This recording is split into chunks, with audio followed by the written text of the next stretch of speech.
The Knicks stunned the NBA when they fired head coach Tom Thibodeau after he led them all the way to the Eastern Conference Finals. Now the Knicks are looking for a new leader, and one name they're reportedly interested in is Mavericks head coach Jason Kidd. Interesting. S.A., what would you say is the more appealing job right now? Is it the Knicks or the Mavs? Me personally, it's the Mavs, and I'm a Knicks fan, and I can say that sincerely. And the reason why I say that is a couple of reasons. Number one, when you talk about Cooper Flagg, you're talking about a freshman who was the National Player of the Year. In history, only Kevin Durant, Anthony Davis, and Zion Williamson were National Players of the Year as freshmen. Let's remember that. The brother can play. Let's give love where it's due. They had a 1.8% chance to get the number 1 overall pick. They lucked up and got that, which took some of the shrapnel, the momentous criticism coming down upon Nico Harrison. That took that off a little bit. But I think that when you look at the New York Knicks compared to the Dallas Mavericks, I'm looking at an Anthony Davis. I'm looking at a Lively. I'm looking at a Gafford. Kyrie towards ACL, obviously, he's going to be out for most of next season. But Cooper Flagg certainly offsets that. So we got to look at it from that standpoint. Here's the biggest reason why I would say the Mavs instead of the Knicks. Because the Knicks gave away 5 first-round picks for Mikal Bridges, 4 unprotected. So the assets that you have to improve upon what you have done is not there. I'm looking at Dallas. You're about to grab Cooper Flagg. Anthony Davis is going to be there. Kyrie eventually will be back, assuming he exercises player option or they re-up and sign him, because I hope they re-sign him. He seems happy there, loves Nico. He deserves his bag. If he's healthy, Kyrie Irving deserves his bag. But in either way you slice it, they've got some pieces there where you look at it and you say, wait a minute, they could do some things, because if Kyrie had been healthy and Anthony Davis had been, that's asking a lot, but if both of them had been healthy with Gafford and Lively, I got news for you. They'd have made noise throughout the West. And if you look at OKC, who's the one team they had problems with whenever they faced them against them? It was Dallas. And so I'm looking at it from that standpoint. We can't judge by this year. They were just in the finals last year. A lot of people felt if Luka played better defense, who knows what they would have done against Boston last year, even though I think Boston would have still won. I'm just saying, when you look at them and the pieces that they have, I'm just looking at the New York Knicks having stripped yourself of those assets. It's got to be about assets. It can't just be about a gimpy Karl Anthony Towns with a stud like Jalen Brunson, with role players that are really good like Anunoby and Mikal Bridges and Josh Hart. It can't just be about that. I got to look to the future and see what you could do. And the maneuverability that the Knicks lack, I think Dallas automatically has being in a position to draft Cooper Flagg with the number 1 overall pick. That's why I say Dallas. More appealing job, I'll piggyback off of what you say. I would say Dallas, because they're more of in a win now moment. Like their roster is for winning now. Other than Cooper Flagg, everybody is brought in to win in these next 2 to 3 years.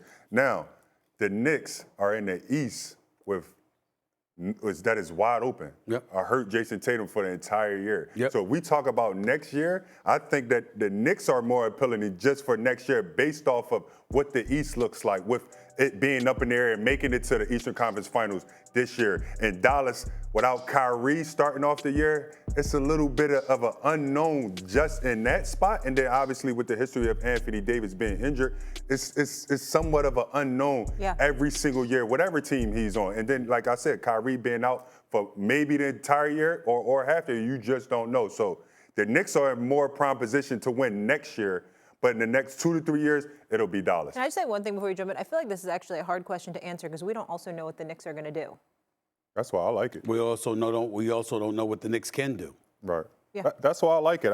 I'm agree with Keith. I got to say the Knicks. Like, as far as pressure-wise, right, like playing in the guard and like having that pressure on you, you have to embrace that. And I think that, for me, choosing that spot is good. Like, when you talk about Dallas, you talk about the Mavericks, like, it's a big market, but who really talking about the Mavericks winning anything in that loaded Western Conference Finals?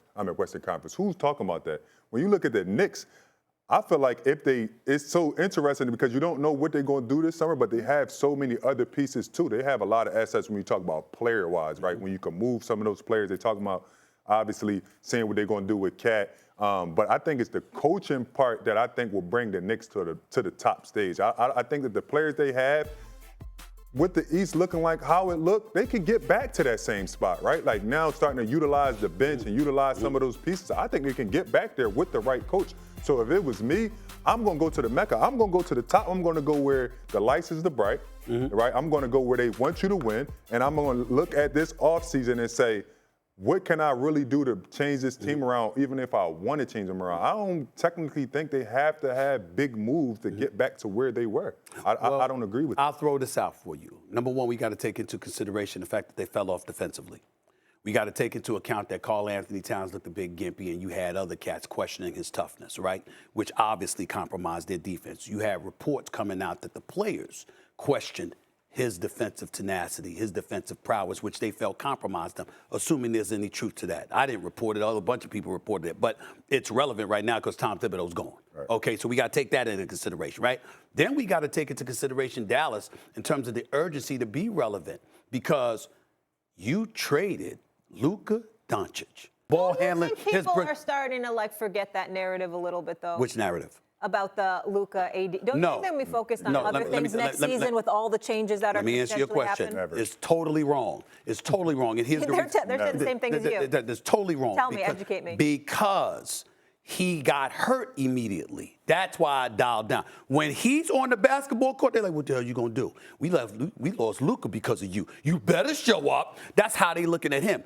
Kyrie's a different animal. Everybody talk about the ball handling, but they forget about his basketball IQ. They forget about the fact that this man is a champion, that the brother don't fade in big moments. Kyrie shows up. And so you know expectations going to come because of him and Anthony Davis, and then you add Cooper Flag. By the way, as a college player, they marketing this brother had the American flag behind him. I mean, this is what I'm talking about here that's going on in Dallas right now. Cooper Flag, white with the name flag, with the American flag behind him. Talk about marketability. So I'm just telling you right now, expectations are on Dallas's shoulder as well to win immediately. Just like you talk about the New York Knicks got some expectations, Dallas got some expectations that they have to live up to. Make no mistake about that. I think that added pressure, that added microscope. And remember, the one team we're talking about is OKC that's the creme de la creme, right?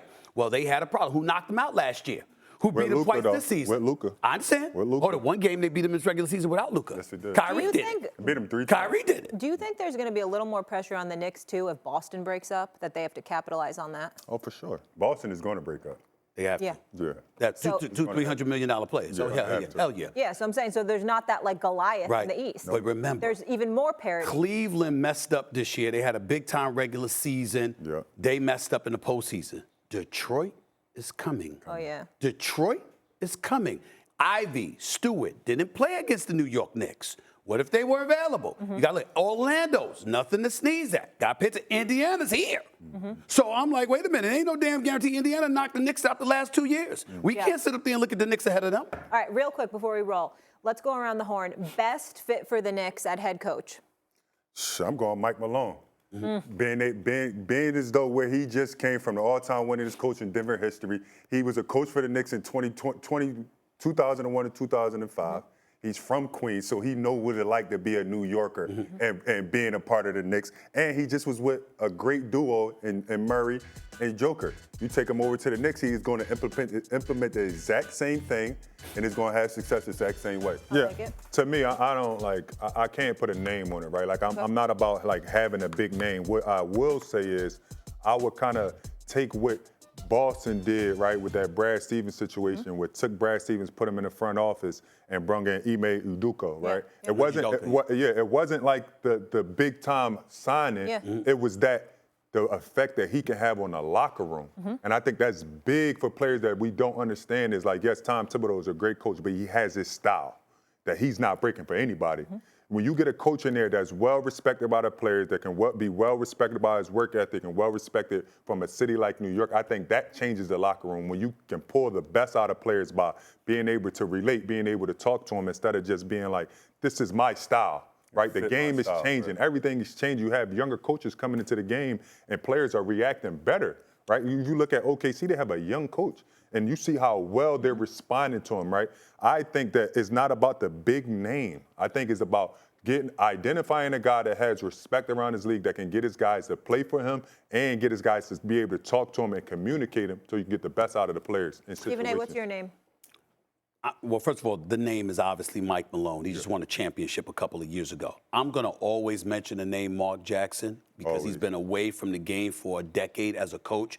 This man was responsible for building Golden State before Steve Kerr was brought in and took over and piggybacked off of that and ascended to 4 championships, no doubt. But Mark Jackson starred at Bishop Loughlin. Mark Jackson starred at St. John's University. Mark Jackson was a Rookie of the Year playing for the New York Knicks. Mark Jackson was a preeminent voice on the NBA, and he knows and feels and vibes with New York. He's a native. So a voice for the New York Knicks where we ain't got to worry about hearing from James Dolan, who hides from us, or Leon Rose, the president, who hides from us, got APBs out for their asses. We ain't got to worry about somebody like that because you got somebody like Mark Jackson. But I understand that that's pretty much, I doubt that will happen. There is no one that can question the credentials of a Jason Kidd, but you certainly can't question the credentials of a Mike Malone because he's a champion. So is the Dallas Mavericks job better than the New York Knicks? And we don't know what the Knicks are going to do. I would say for Jason Kidd it is. I would say for Jason Kidd and his personality and who I've known him to be, I'm not sure New York ain't for everybody. And look, J. Kidd played here in New Jersey. I get it. Lived in the city, loves the city, obviously has a great relationship with a lot of people here in the New York area. I think the Dallas team is a better team than the New York Knicks. Okay. And I get the fact that the East is wide open. I don't know if the Knicks can land Giannis. I don't know what other assets the Knicks can bring to the table. I'm sure Jason Kidd would have a huge say in that with Leon Rose and World Wide West. But KP and say I'm looking at the makeup of the Dallas Mavericks. You talk about them getting Kyrie Irving back, Anthony Davis, Klay Thompson, PJ Washington, the bigs that they have, the versatility that they have. And I understand that the West is loaded. But if you're J. Kidd, I'm staying put. I'm right here. Look, I got no one for you. I say no income tax. Number one, keep money in your pocket. No state income tax. Keep your money in your pocket. No state income tax. Number two, I got a lot of weapons I could play with. And I know the East, I don't know what I'm dealing with. And look, I like the Knicks. The Knicks is a great opportunity. But why am I leaving a wizard in the game of basketball? Why am I leaving a sharpshooter? Why am I leaving somebody that can get me 20 and 15 every night or every other night, even if it's there to get to the playoffs with other additional pieces to get me there? I'm staying my ass right in Dallas. I ain't going nowhere. It's Dallas. Go ahead, Perk. It's not even close. I'm with JWill. Yeah, it's the Mavs. Look, the Mavs are set up not only to win now, because with this roster, with no moves being made for us trades, they would be the top 2 seed, the number 2 seed behind the Oklahoma City Thunder going into next season, hands down. Then you add Cooper Flag. You don't get a Cooper often. And then you're talking about a guy, how old is he, 19 years old? Yeah. You're talking about a guy that's 19 years old. As a freshman. That's ready to play now at a championship level. So now he comes in and he don't have to be the man. He can take his time and grow because you have Kyrie Irving, you have Anthony Davis. And then when Anthony Davis and Kyrie Irving, when they time run up, you built for the next 10 years with this guy as your franchise player. So absolutely, if I'm J. Kidd, I'm staying with the Mavs. I don't even entertain the Knicks, especially with Cooper Flag probably getting drafted to the Dallas Mavericks. Well, in hour number 1, I already articulated that I agree with the both of you. When you talk about Cooper Flag, National Player of the Year, that's Kevin Durant as a freshman, Anthony Davis, Zion Williamson, only 3 people in the collegiate history that were National Players of the Year as freshmen. So we know what Cooper Flag brings to the table. Here's what I would say. There's only one reason we're talking about the possibility of Jason Kidd coming to New York. New ownership in Dallas. It ain't Mark Cuban no more. And so now, if you have an owner in Dallas who you're not vibing with, and I know none of this. I didn't ask J. Kidd or Nico or anybody about this. I'm just speculating. But if you have a new ownership group and the impression is money, money, money, as opposed to doing what it takes to win. If you got rid of Luka, and indeed that was a decision that came from up top that you didn't want. We don't know that's true. We've heard multitude of stories. We know that Nico Harrison's been taking most of the hits. What role did Jason Kidd play in that, or lack thereof? What cachet did he have in that decision being made, or lack thereof? You know that with Mark Cuban, you knew exactly where you stood. He had been there for ages. You knew where he stood, what he wanted, et cetera, what his expectations were. With the new group, it's a question mark. And so when I look at it from that standpoint, I hear Mark Cuban coming out saying he wouldn't have made the deal. When I see Don Nelson being honored by the Coaches Association and he's wearing Luka's new shoes and said that he did it just to make sure he brought awareness to the fact he didn't agree with the decision either.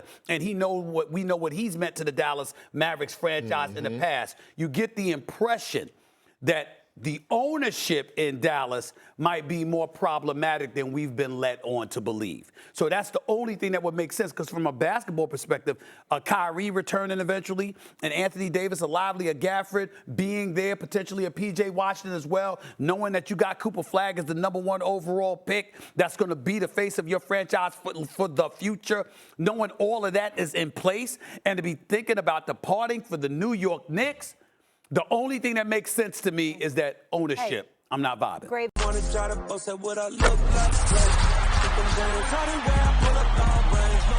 Jimmy with the heat, I'm on fire. It's 88 over here,